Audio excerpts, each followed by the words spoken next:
अस्सलाम वालेकुम फ्रेंड्स। आजकल एक कंप्लेन बहुत ज़्यादा आ रही है फ्रिज के नीचे वाले खाने की छत के साथ पानी के ड्रॉप्स का इकट्ठा होना और फिर उनका फ्रिज में रखी हुई चीज़ों के अंदर गिरना। तो हम शॉर्ट सी वीडियो में इस मसले की वजह और इसका हल जानने की कोशिश करेंगे।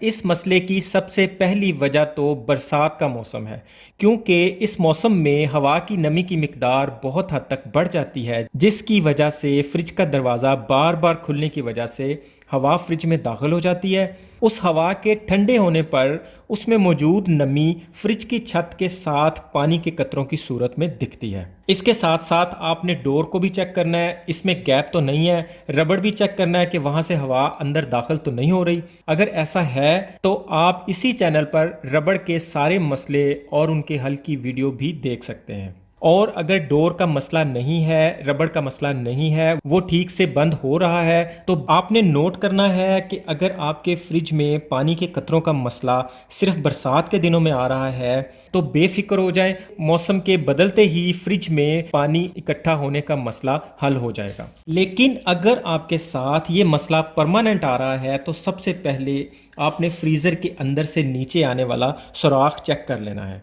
अगर इसमें ऊपर या नीचे की तरफ स्टॉपर नहीं लगा हुआ तो स्टॉपर लगा देना है। फ्रीज़र की सफाई के वक्त आप इस स्टॉपर को निकाल सकते हैं, वरना जब जब फ्रिज ट्रिप होता है फ्रीजर की बर्फ मेल्ट होकर यहाँ से पानी नीचे आने लगता है और पानी की मिकदार कम होने की वजह से वो डायरेक्ट नीचे गिरने की बजाय फ्रिज की छत पे फैलने लगता है और फिर मुख्तलिफ जगहों से टपकने लगता है। और अगर ये भी ठीक है तो इसकी एक बड़ी वजह थर्मोस्टेट का खराब होना है।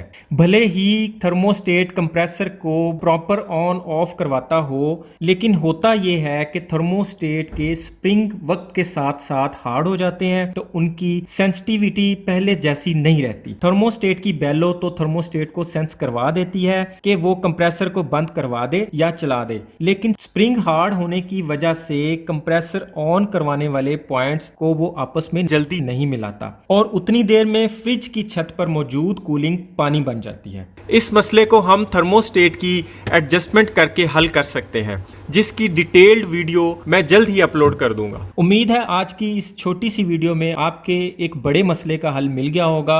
आज के लिए इतना ही। अपना और अपनों का ख्याल रखिएगा। वीडियो को लाइक और दोस्तों में शेयर लाजमी कीजिएगा। बहुत बहुत शुक्रिया। अल्लाह हाफिज।